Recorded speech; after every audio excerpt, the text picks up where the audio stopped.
यह कहानी आपके मनोरंजन हेतु बनाई गई है। इसका किसी भी जीवित या मृत व्यक्ति से कोई संबंध नहीं है। यदि कहीं इसकी समानता होती है तो वह मात्र एक संयोग होगा। और आपसे अनुरोध है कि कहानी को पूरा देखें व सुनें और अपनी राय हम तक जरूर पहुंचाएं। अमृत अमृत कुंजी कुंजी कुंजी अमृत कुंजी।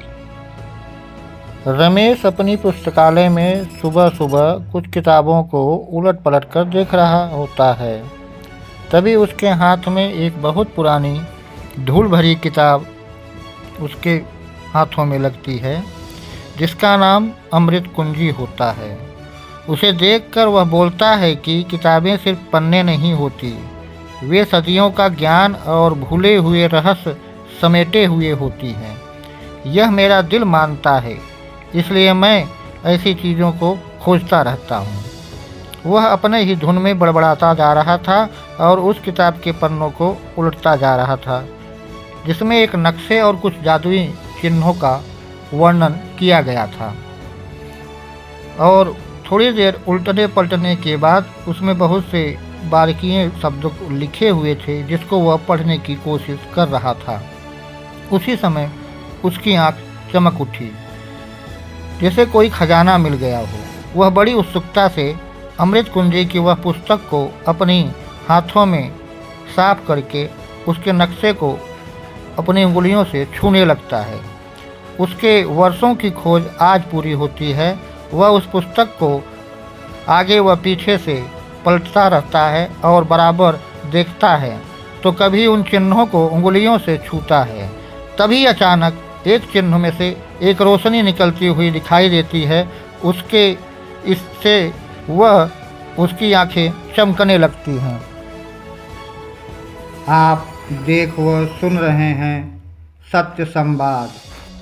और देखते ही देखते वह चिन्ह हवा में ऊपर उठकर पुस्तकालय के बाहर आ गई।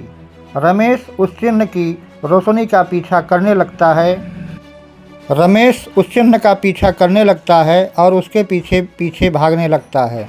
वह रोशनी उड़ते उड़ते एक पुराने आश्रम की तरह चला जा रहा होता है। वह एक नेक दिल और दूसरों की मदद करने वाला, निडर और प्राचीन ग्रंथों की लगाव रखने वाला वह रमेश उस मिश्रा जी के आश्रम में पहुंचता है तो मिश्रा जी ने कहा, तुम आ गए वत्स, मुझे पता था तुम जरूर आओगे।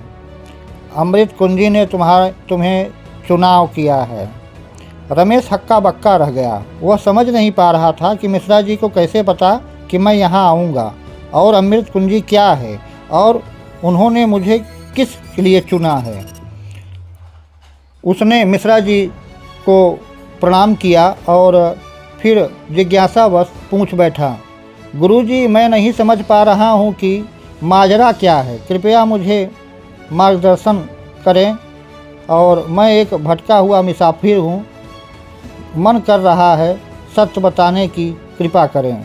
मिश्रा जी हल्की मुस्कान के साथ अपने पीछे रमेश को आने का इशारा करते हैं और एक जगह आकर रुक जाते हैं और रमेश को बैठने का इशारा करते हैं।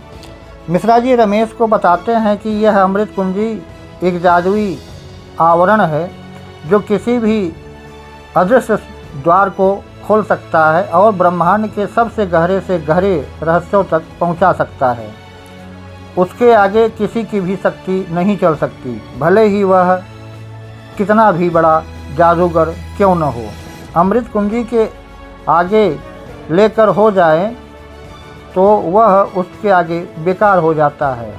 उसके ऊपर कोई जादू नहीं चलता, बल्कि वह उल्टा होने में सक्षम हो जाता है।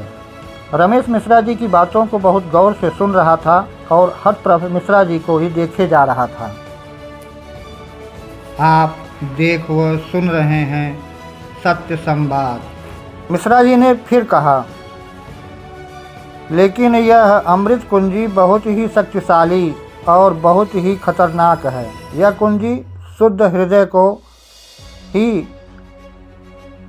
सच्चा ज्ञान देती है और दुष्ट लोगों को भयंकर विनाश की तरफ ले जाती है। इसका उपयोग शुद्ध हृदय वाला ही कर सकता है। इस प्रकार अमृत कुंजी के बड़े बारे में मिश्रा जी ने कई बातें रमेश को बताई। और उधर जोरावर एक अंधेरी गुफा में रात के वक्त बैठा है।